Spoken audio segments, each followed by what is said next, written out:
Hello everyone. तो SSC CGL 2024 का notification आ चुका है और एग्ज़ाम की डेट्स भी आ चुकी है और अब तक सिर्फ 1 महीने बचे हुए हैं।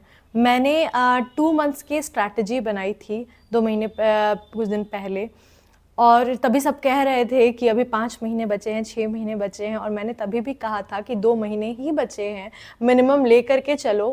बट जैसा सबने कहा तो मुझे लगा हो सकता है कि एक्सटेंड हो सकता है, बट आपको हमेशा मिनिमम टाइम ही लेके चलना चाहिए था। और सितंबर का जैसे डेट पहले भी बता रखा था एसएससी ने, उसी तरह से एग्ज़ाम अब 9 सितंबर टू 26 सितंबर तक होने वाले हैं एसएससी के नोटिफिकेशन के अकॉर्डिंग। तो आज की वीडियो में मैं आप लोगों को 1 मंथ का प्लान बताने वाली हूँ, लास्ट 1 मंथ का plan for sure short selection.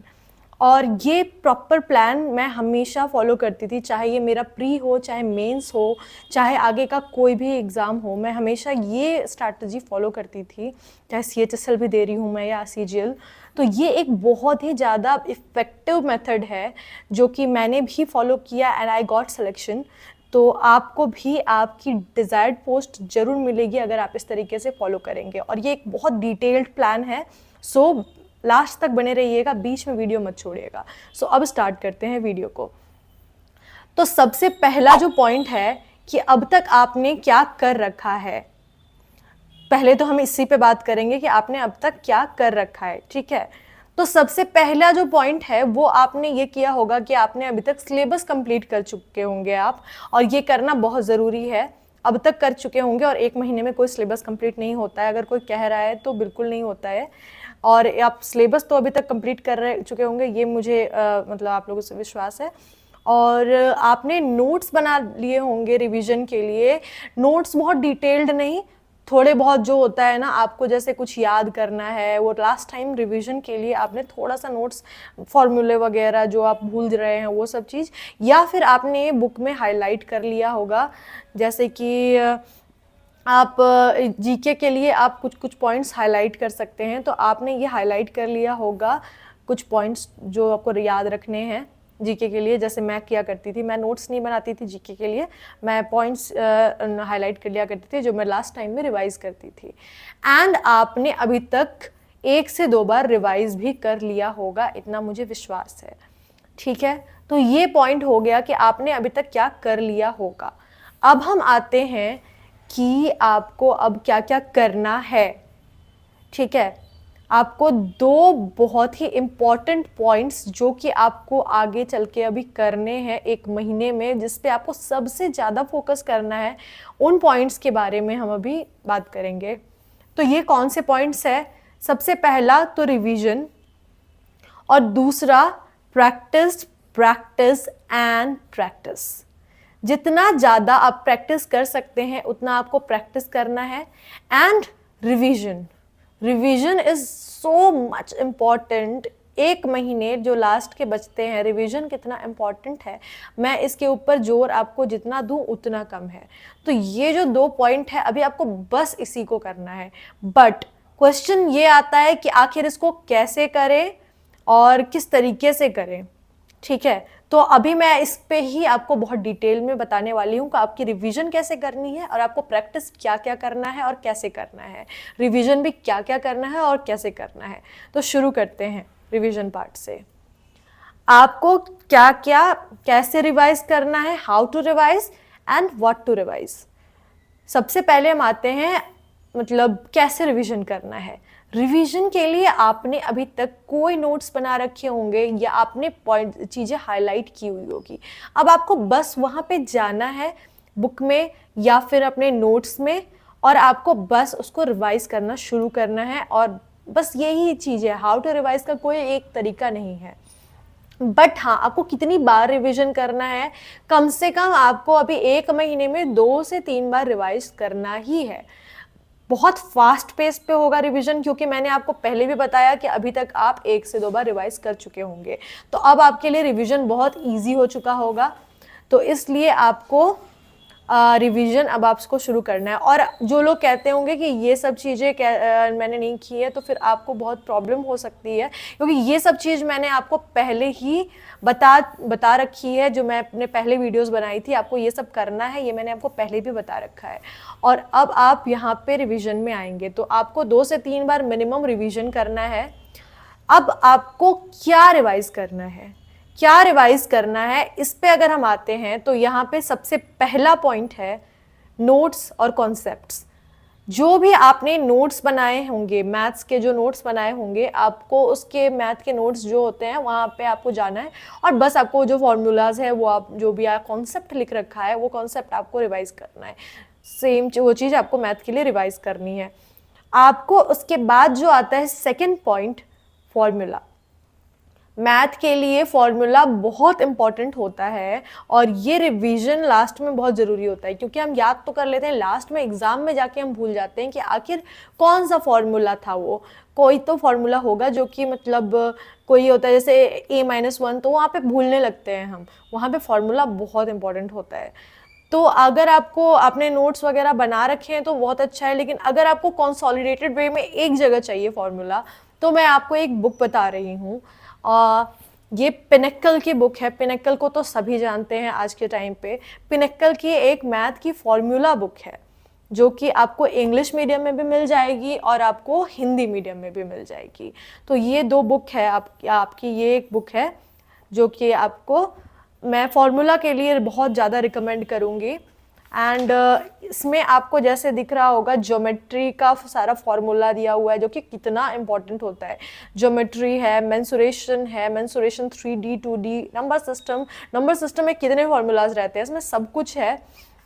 और बहुत सही बुक लग रही है मुझे ये, मतलब पता नहीं तभी हमारे टाइम पे तो ये चीज़ नहीं आई थी, अगर आई होती तो मैं ज़रूर ले लेती, क्योंकि मुझे भी फॉर्मूला एक जगह पे कंसोलिडेटेड चाहिए होता था। तो मैंने नोट्स बना लिए थे। जिन लोगों ने नोट्स नहीं बनाए हैं, या ऐसा लग रहा है क्योंकि इसमें बहुत एग्जाम्पल के साथ उसको एक्सप्लेन किया हुआ है, एक फार्मूला दिया है और उसके बाद प्रॉपर्टीज़ दी रखी है और उसके बाद उसको एग्जाम्पल के साथ एक्सप्लेन भी करते हैं। ये एग्जाम्पल दिया हुआ है कि आखिर ये चीज़, ये जो प्रॉपर्टी है ये कैसे यूज़ होगी। तो ये जितने भी एल्गोरिथम्स वगैरह होते हैं ना ज्योमेट्री में, वो सब कुछ ही बहुत अच्छे से एक्सप्लेन करके इसमें दिया हुआ है। और आगे भी मेंसुरेशन में भी सेम चीज़ आपको मिल जाएगी, सारी चीज़ें बता रखी है और एग्जाम्पल भी दे रखा है। बहुत अच्छी बुक है, तो अगर आप चाहें तो आप इसको ले सकते हैं और लिंक आपको डिस्क्रिप्शन बॉक्स में मिल जाएगा, आप जाकर के वहाँ से परचेस कर लीजिएगा ये बुक। और लास्ट के टाइम के लिए ये बुक बहुत सही रहेगी आपके लिए। So this book I will recommend for formula. उसके बाद हम मूव करते हैं CA of pass 6 to 8 months। आपको ये करना होगा करंट अफेयर्स, जो कि आप बहुत इम्पॉर्टेंट है आज के टाइम में और काफ़ी टाइम से ही बहुत इम्पॉर्टेंट है। तो अभी आपको मिनिमम 6 to 8 months का तो आपको करना ही होगा।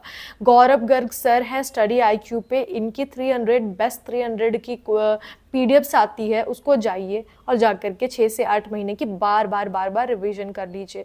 या फिर अगर आपने अभी तक जहाँ से भी पढ़ रखा है करंट अफेयर्स, उसकी जा कर के आपको अच्छे से रिवीजन करनी है, ठीक है। तो आपने जहाँ से भी पढ़ा है, कोई ज़रूरी नहीं है किसी पर्टिकुलर प्लेटफॉर्म का मैं नाम ले रही हूँ तो आपको वहीं से जाना है और पढ़ना है। आपने जहाँ से भी पढ़ा है, पढ़ तो रखा ही होगा अभी तक, बस उसको जाके रिवीजन करना है और बार बार रिवीजन करना है, कम से कम 2 से 3 बार, ठीक है। और नेक्स्ट आपको क्या करना है, जीके के आपने जो भी हाईलाइटेड पॉइंट्स अभी तक आपने लिख रखे होंगे कहीं ना कहीं, तो मतलब लूसेंट से जैसे आप पढ़ते हैं तो आप लूसेंट के जो भी आपने पॉइंट्स हाईलाइट कर रखे होंगे, या कि अगर आपने उससे नोट्स बनाया है तो नोट्स को उनको जा कर के आपको पढ़ना है, आपको पूरा बार बार 2 से 3 बार रिवीजन करना है। नेक्स्ट आपका हो गया रीजनिंग के कॉन्सेप्ट्स। कई सारे कॉन्सेप्ट होते हैं, जैसे कि कैलेंडर होता है, क्लॉक होता है, ये चीज़ें थोड़ी अलग होती है, तो हम इनके कॉन्सेप्ट वगैरह पढ़ते हैं और इसके नोट्स बनाते हैं। तो अभी आपको उस नोट्स को जा कर के पढ़ना है और उसको रिवाइज करना है, ठीक है। स्टैटिक जीके बहुत इंपॉर्टेंट है। स्टैटिक जीके आपको जा कर के सारा एक बार प्रॉपर रिवाइज करना है। और टेलीग्राम वगैरह में बहुत सारे क्विजेस भी बना देते हैं लोग, जैसे कि अगर आप टाइगर रिजर्व है तो इसका भी क्विज वगैरह होता है, तो जा कर के आप अटेम्प्ट कीजिए। और स्टैटिक जीके को रिवाइज़ कीजिए। अभी तक आपने जो भी पढ़ा है उसको आपको रिवाइज़ करना है। और इंग्लिश के लिए बहुत इंपॉर्टेंट है vocabs and grammar, grammar section and vocab section. Vocab और ग्रामर आपको बार बार रिवाइज़ करना है। और अभी तक मुझे पता है कि इसको कम से कम लोगों ने बहुत बार रिवाइज़ कर लिया होगा, जो भी मेरी वीडियो देख करके अभी तक स्ट्रैटेजी बना रहे होंगे उन्होंने बहुत बार रिवाइज़ कर लिया होगा, क्योंकि मैं इंग्लिश के लिए बस इन दोनों पे ही जोर देती थी और इसको मैंने कह रखा है कि बहुत बार आपको रिवाइज करना है। और रिवीजन कैसे करना है इसकी भी स्ट्रैटेजी मैंने बना रखी है मेरी इंग्लिश स्ट्रैटेजी की वीडियो में। तो आपने अभी तक रिवाइज तो कर लिया होगा, लेकिन अभी भी आपको 2 से 3 बार इसको रिवाइज करना है बहुत ही अच्छे से, ठीक है। तो ये हो गया आपको क्या रिवाइज करना है और कैसे रिवाइज करना है इसके लिए। तो अब हम आते हैं कैसे प्रैक्टिस करना है और क्या प्रैक्टिस करना है, how to practise and what to practise, ठीक है। तो अब हम यहाँ पे सबसे पहले आपको आप देख सकते होंगे कि यहाँ पे मैंने लिखा है क्वेश्चंस फ्रॉम मैथ्स बुक। सबसे पहले जो आपको प्रैक्टिस करना है मैथ के लिए, प्रैक्टिस सबसे ज़्यादा इंपॉर्टेंट किसी चीज़ के लिए है तो आपको वो है मैथ के लिए आपको उसमें प्रैक्टिस बहुत ज़रूरी होती है। और अभी आपको कम से कम 2 बार मिनिमम आपको पूरा जो भी पूरा बुक आपको 2 बार 1 महीने में ख़त्म करना होगा। अब आपके लिए ये बहुत बड़ी बात नहीं होगी, क्योंकि आपने अभी तक हाईलाइट कर लिया होगा जो भी क्वेश्चन आपसे नहीं बनते हैं, जो भी आपके टफ लगते हैं, वो चीज़ आपने हाईलाइट कर लिया होगा। एंड इसलिए अभी आपको 2 बार रिवाइज करना आपके लिए बहुत चुटकियों वाला खेल होगा। कुछ लोग इससे ज़्यादा भी बार कर लेंगे, जैसे मैंने काफ़ी बार रिवाइज किया था लास्ट के 1 मंथ में, 3 से 4 बार मैंने रिवाइज किया था। तो आप क्वेश्चंस मैथ की बुक से आप प्रैक्टिस कर सकते हैं, ठीक है। और 2 बार मिनिमम और मैक्सिमम जितनी बार आप कर सके। टाइमर लगा करके कीजिएगा। आई विल रिकमेंड जितने क्वेश्चन है और उसके हिसाब से टाइमर लगा करके अपने आप को टाइम बाउंड करके उसके बाद आप उसको अटेम्प्ट कीजिएगा। सेकेंड, आपको प्रैक्टिस करनी है रीजनिंग बुक से। कोई अभी अब मैं ये नहीं बोल रही हूँ इधर उधर से, बुक से आपको प्रैक्टिस करनी है। पिनेक्कल की भी एक बुक आती है रीजनिंग की, उससे आप जाकर के प्रैक्टिस कर सकते हैं। और प्रैक्टिस भी क्या करनी है सबसे ज़्यादा इंपॉर्टेंट ऑड वन आउट और मिसिंग नंबर जो होते हैं ना, वो उसकी प्रैक्टिस करनी बहुत ज़रूरी है। तो रीजनिंग के लिए आपको ये 2 चीज़ें तो खासकर रिवाइज करिएगा। और बाकी अगर कोई टॉपिक आपको थोड़ा सा लगता है ना कि हार्ड है, तो उस चीज़ की आप जाकर के रीजनिंग की रिवीजन आप कर सकते हैं। उसके बाद आपको क्विजेस आपको प्रैक्टिस करने हैं। क्विजेस को डेली प्रैक्टिस करना है। और क्या, कौन सा वाला? मिसलेनियस वाला बहुत सारे प्लेटफॉर्म में फ्री में अवेलेबल होता है। डेली क्विजेस कंडक्ट कराते हैं बहुत सारे प्लेटफॉर्म, तो आप जा कर के वहाँ से क्विजेस डेली बेसिस पे कर सकते हैं। और जितने सारे क्विजेस लगाना चाहें आप उतना ही लगाइए, बहुत ज़्यादा लगाइए, मतलब जितने लगा सकते हैं। अभी लास्ट के टाइम पे क्विजेस हर दिन, लास्ट में मैं डेली रात को मैं लास्ट में आधा से 1 घंटा क्विज के लिए रखती थी। मुझे था कि आधा घंटा तो मिनिमम रहता ही था, क्योंकि मैं फास्ट करती थी तो आधे घंटे में मेरा हो जाता था। तो लास्ट के आधे घंटे मैं सोने से पहले क्विजेस के लिए रखती थी। जितने भी प्लेटफॉर्म पे आए हुए होते थे उस टाइम पे, वो सारे प्लेटफॉर्म से मैं अपना अटेम्प्ट करती थी क्विजेस, और उसके बाद फिर मैं सोती थी।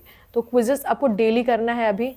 और आपको मॉक लगाने हैं मिनिमम 2 एवरीडे। हर दिन आपको मिनिमम 2 तो लगाने ही लगाने हैं। 2 बहुत ही ज़्यादा मतलब इम्पॉर्टेंट है। एक आप उस टाइम पे लगाइए जो आपका एग्ज़ाम का टाइमिंग होगा। धीरे कुछ दिन बाद आपको एडमिट कार्ड वगैरह आएगा तो आपको पता चल जाएगा कि आपका एग्ज़ाम का टाइमिंग कौन सा है। तो उस टाइम स्लॉट पे लगाइए एक तो, और एक तो कभी और। तो 2 मॉक तो आपको मिनिमम लगाने ही है। और उतना ही इम्पॉर्टेंट है आपको प्रैक्टिस करना, ठीक है। तो आपको मतलब उसकी एनालिसिस करना भी उतना ही इम्पॉर्टेंट है। तो अगर आप मॉक लगाना चाहते हैं तो आप टेक्स्ट बुक का मॉक लगा सकते हैं। टेक्स्ट बुक बहुत ऑफ़र लेकर के आता है और अभी भी बहुत ही अच्छा ऑफ़र चल रहा है। और अगर आपको एडिशनल डिस्काउंट लेना है तो आप मेरे कूपन कोड लगा सकते हैं भावना, जिससे कि आपको एडिशनल 12% डिस्काउंट मिल जाएगा। और टेक्स्ट बुक बहुत जेन्युइन मॉक प्रोवाइड कराता है, जिससे कि आपको बिल्कुल रियल एग्ज़ाम का फील होगा। उनका जो इंटरफेस भी होता है वो भी काफ़ी हद तक एग्ज़ाम के टाइप से ही होता है। तो आप उसको कीजिएगा। और जब जितने भी उसके मॉक है बहुत ही रिलीवेंट होते हैं। टेक्स्ट बुक एक ऐसा मॉक है जिसको हर कोई ही अटेम्प्ट करता है, तो आप उसको लगा सकते हैं और बहुत ही अच्छा ऑफर चल रहा है, तो आप उसका भी फ़ायदा उठा सकते हैं और जा करके अगर आपने अभी तक लिया नहीं है तो आप ले लीजिए। और लास्ट के में उनके पास जो भी जितने भी मॉक आए 30 से 40 मॉक देते हैं वो, या 30 मॉक, तो आप जा करके उसको अटेम्प्ट कीजिए और प्रॉपर एनालिसिस कीजिए। Analysis is very important. मतलब जितना ये 2 मॉक लगाना इम्पॉर्टेंट है उतना उससे ज़्यादा ये इम्पॉर्टेंट है, क्योंकि एनालिसिस कीजिएगा तभी पता चलेगा कौन सा पॉइंट मैं भूल रहा हूँ या भूल रही हूँ। तब आप तुरंत जा करके फिर उसको रिवाइज कीजिएगा, जिससे वो पॉइंट आपका स्ट्रांग हो जाएगा और क्या पता वही क्वेश्चन एग्जाम में आ जाए। मेरे साथ ऐसा हुआ था। रीजनिंग का एक कॉन्सेप्ट में मैंने शायद गलत पढ़ रखा था और वो मैंने लास्ट में अटेम्प्ट किया और वो ही सेम कॉन्सेप्ट एग्जाम में आ गया। और अगर मैं वो गलत पढ़ती तो मैं वो गलत तरीके से लगाती और एग्जाम में मेरा वो रीजनिंग का क्वेश्चन गलत हो जाता। लेकिन ऐसा नहीं हुआ और थैंक गॉड मैंने वो लास्ट में मॉक अटेम्प्ट किया था और सेम क्वेश्चन उठ के एग्जाम में आ गया। नेक्स्ट टॉपिक है आपका जो आपको प्रैक्टिस करनी है। प्रैक्टिस में सबसे ज़्यादा इंपॉर्टेंट है मैथ के लिए कैलकुलेशन। कैलकुलेशन आपको डेली अभी के टाइम पे 30 मिनट करना है, और वो भी कैसा, माइंड कैलकुलेशन करना है। माइंड में आपको कैलकुलेशन करना है। जैसे माइंड में बिल्कुल सारी कैलकुलेशन नहीं हो सकती है। जैसे आपको अगर बोल रहे हैं 21 × 11 करना है, तो इसका एक तरीका ये होता है कि 2 और 1 हम एक आगे पीछे लिखेंगे और 2 + 1 3 करके हम ये बीच में 3 लिख देंगे, तो ये ऐसे होता है। तो इस तरीके के आपको थोड़े बहुत ट्रिक्स हैं। और बाकी ऐसे जैसे 21 × 12 बोल रहा है, तो आपको 21 × 2 42 आपने लिख दिया और 21, तो ये, और उसके बाद फिर ये माइंड में आपने कैलकुलेट कर लिया 252। मतलब हर चीज़ नहीं लिखनी है आपको। जैसे होता है ना 21 × 12, फिर ये 2 लिख रहे हैं, 2 × 2 4 लिख रहे हैं, फिर ये लिख रहे हैं, फिर 20। इस टाइप से आपको कैलकुलेशन नहीं करनी है। आप कुछ कैलकुलेशन आपको माइंड में करनी है कि 21 × 2 कितना होता है और 21 होता है, 21 × 1 कितना होता है, बस अपने माइंड में कैलकुलेट करके 252 भी लिखना नहीं है, डायरेक्ट वहाँ लिखिए। तो इस तरह से आपको माइंड कैलकुलेशन करनी शुरू करनी है बहुत ही ज़्यादा, और ये तब आपका होगा जब आप डेली मैथ कैलकुलेशन की प्रैक्टिस करेंगे। डिवीजन होता है जो कि पॉइंट में निकालना होता है, उस टाइप का आप कैलकुलेशन कीजिए। कोई भी रैंडम नंबर ले लीजिए और उसके बाद उससे डिवाइड करके देखिए। कोई भी बड़े बड़े नंबर ले लीजिए, उसको मल्टीप्लाई करके देखिए। इस तरह से अगर आप करेंगे तो आपका जो होता है ना एग्ज़ाम में बहुत टाइम बचेगा। तो कैलकुलेशन डेली 30 मिनट्स के लिए अभी आपको करना ही है, ठीक है। तो ये हो गई बात कैलकुलेशन की। अब आपको मैं लेकर जाती हूँ एग्ज़ाम के एक दिन पहले तक, जो कि बहुत इम्पॉर्टेंट चीज़ होती है। एग्ज़ाम के एक दिन पहले आप जो करेंगे वो बहुत इम्पॉर्टेंट होता है। तो आपको क्या करना है? आपको कुछ नहीं करना है, आपको पढ़ना ही नहीं है कुछ भी। डोंट रीड एनीथिंग, कुछ भी नहीं करना है। ये भी एक अपनी एग्ज़ाम की स्ट्रैटेजी होती है। एग्ज़ाम के अगर एक दिन पहले आप पढ़ेंगे, बाय चांस आपने कुछ नहीं पढ़ रखा है और आपको लगा कि अब मैं भूल गई वो चीज़, आपने पढ़ा और आपको लगा अरे ये चीज़ तो मैं भूल गई, और एग्ज़ाम में वो प्रेशर इतना हो जाता है ना कि आपको लगेगा कि ये चीज़ मैं भूल गई, जबकि आप भूले नहीं होते। एग्ज़ाम में जब आप जाएंगे तो वो चीज़ आपको याद आ जाएगी, पर उस प्रेशर में आपको ऐसा लग सकता है कि मैं ये चीज़ भूल गई। और जब आपको उस समय पता चलेगा कि ये चीज़ मैं भूल गई, तब आप पैनिक कर जाएंगे, और एक बार पैनिक कर गए तो कॉन्फिडेंस वहीं गिर जाना है। तो इसीलिए आपको कुछ पढ़ना नहीं है एग्ज़ाम के एक दिन पहले। दिमाग बिल्कुल शांत रखिए, ना ज़्यादा टीवी वगैरह मोबाइल वगैरह नहीं देखना है। आराम से सोइए और थोड़ा म्यूज़िक सुनिए। अपने जो बहुत ही क्लोज और जो कि आपको पता है बहुत अच्छे लोग हैं, आपके मम्मी पापा या भाई बहन, उनसे बात कीजिए, या बहुत अच्छे कोई क्लोज फ्रेंड है जो कि आपको सपोर्ट करते हैं, उनसे बात कीजिए। और बस इन दिमाग को रिलैक्स करना है। और एग्ज़ाम के एक दिन पहले आपको रात को मेडिटेशन करके ही सोना है, ताकि आपका दिमाग बहुत रिलैक्स्ड हो जाए। मैं हर एग्ज़ाम से पहले ये चीज़ तो करती ही थी। और उसके बाद आप बहुत सारे यूट्यूब में वीडियोस आने लगेंगे एग्ज़ाम से रिलेटेड, एनालिसिस चलने लगती है, तो आपको उस वीडियो के कमेंट सेक्शन में जाके कुछ नहीं देखना है। कई सारे टेलीग्राम के ग्रुप होते हैं, उन ग्रुप में जा कर के उन लोगों की चैट्स नहीं पढ़नी है कि एग्ज़ाम ऐसे क्वेश्चन आ रहे हैं, एग्ज़ाम में इतना टफ हुआ, मेरा तो ये हो गया, या कोई बोल रहा है मैंने तो 100 में 100 अटेम्प्ट कर लिया। आपको उन लोगों के कमेंट्स नहीं देखने हैं और उन लोगों के चैट्स नहीं देखने हैं। हर जगह से अभी आप निकल जाइए। और ऐसे किसी भी डीमोटिवेटिंग पीपल जो होते हैं ना, नकारात्मक तत्व, उन लोगों से बात करने की ज़रूरत नहीं है, जो आपको पता है कि कुछ ना कुछ बकवास ही करेंगे और आपका मूड ख़राब हो सकता है। तो उन लोगों के साथ आपको बात नहीं करनी है और आपको अपने को पूरा मोटिवेटेड रखना है। और आप जर्नलिंग कर सकते हैं। जर्नलिंग मतलब अपने दिमाग में जितने थॉट्स आ रहे हैं, आप एक रात पहले बैठ के वो थॉट्स को लिखिए और बस खुद को, एक होता है ना, सेल्फ अफर्मेशन दीजिए कि मेरा एग्ज़ाम बहुत अच्छा जाएगा, बहुत अच्छा जाएगा। मैंने जो पढ़ा है, मुझे अपने ऊपर पूरा विश्वास है कि मैं वो सारी चीज़ें उतार के आऊँगा एग्ज़ाम में। मुझे अपनी मेहनत पे पूरा विश्वास है और खुद पर पूरा विश्वास है। ये अपने आप को कॉन्फिडेंस दीजिएगा एक दिन पहले, and your exam will be just बहुत अच्छा होगा। तो इसीलिए ज़्यादा टेंशन नहीं लेना और एक दिन पहले ये चीज़ें फॉलो कीजिएगा and follow these points, you will 100% get selection in the exam. आज तक मैंने अभी 2024 के लिए जितनी वीडियो बनाई, अगर आपने सारी चीज़ें फॉलो की होगी, और अभी ये जो मैंने एक महीने आपको बताया है लास्ट में, ये सबसे इम्पॉर्टेंट है। इसको अगर आप फॉलो करते हैं, आपको 100% सिलेक्शन मिलेगा। क्योंकि मैंने भी एग्ज़ाम में बहुत सारी गलतियां की है CHSL वगैरह में, और इस सारा चीज़ का ना तत्व बहुत मैं आपके सामने लेकर के आ रही हूँ। जो भी एक एसेंस है, जो मुझे लगा कि मेरे लिए बहुत ही हेल्पफुल रही, वो सारी चीज़ें मैंने आपको, उस सारी चीज़ों का जस्ट मैंने आज आप लोगों के सामने रखा है। एंड आई होप आप लोग अभी तक वीडियो पर अगर बने होंगे तो आपको बहुत ज़्यादा हेल्प होने वाली है एग्ज़ाम में। So don't miss out on this opportunity. और मतलब ये एक महीने बहुत अच्छे से दीजिए, और ये एक महीने ही आपका डिसाइडिंग फैक्टर होगा। अब तक तो जो आपने पढ़ा तो पढ़ा, ये एक महीने अगर आप इस तरीके से पढ़ाई करते हैं, आपका एग्ज़ाम बहुत अच्छा जाने वाला है। So best of luck. मुझे पता है आप लोगों का एग्ज़ाम बहुत अच्छा जाएगा एंड बहुत पूरा विश्वास है मुझे। बहुत अच्छे से पढ़ाई कीजिए, तैयारी कीजिए, and again best of luck. मैं मिलती हूँ आप लोगों से नेक्स्ट वीडियो में। Till then, bye bye.